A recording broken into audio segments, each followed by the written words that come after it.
It's an early start this morning as we make our way offshore from the coastal village of Lucinda, about an hour or so north of Townsville.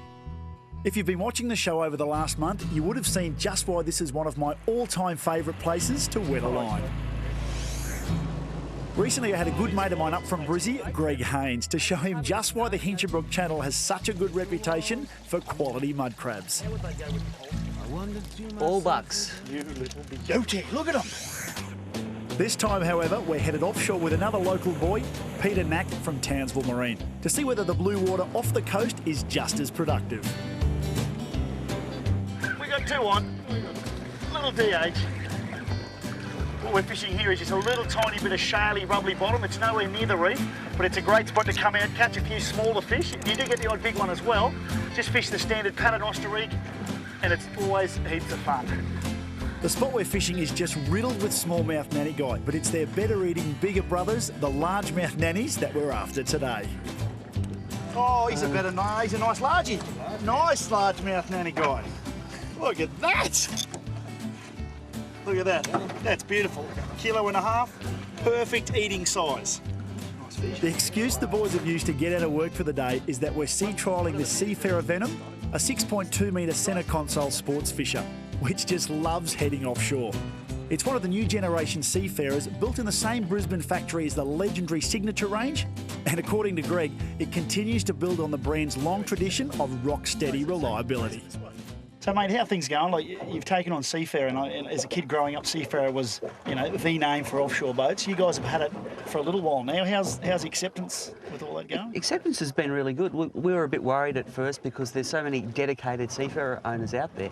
At the boat show season this year, people came up and said it's great that another Australian company's held the brand, and they're saying now that the quality's as good, if not better, than it was before. There's no doubting that this layout's been designed by a fisherman. 2 live wells, a great kill tank, plenty of pockets for all your gear, and padding on almost every surface for when you need to lock in on a big fish. What I love about this boat, Greg, is it has got the full walk around, so you can be up the front, casting slugs, you can be back here, bottom bouncing. It caters for all forms of fishing. It does, and also when you're drift fishing, sometimes you find all your lines need to be on one side, and the boat's very stable at rest. So, like, we had 3 guys fishing off one side today, and it was perfect. Yeah.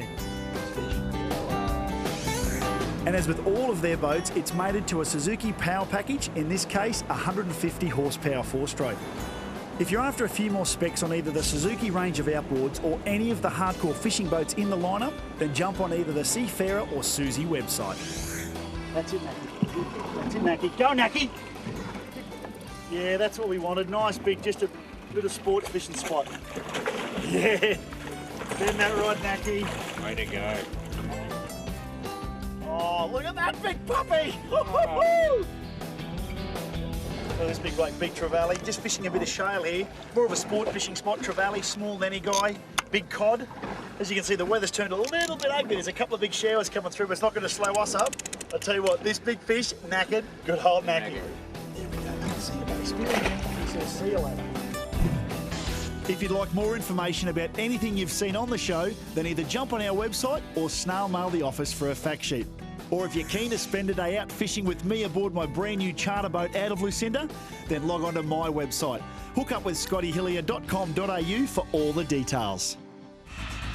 Okay, now I've teed Greg to fly this one all the way back to Brizzy, so I'm going to send him back with a couple of little Scotty Hillier recipe secrets. Take the gills out, take the gut out, fill the cavity with lime, but the secret is orange, gives it a sweeter flavour.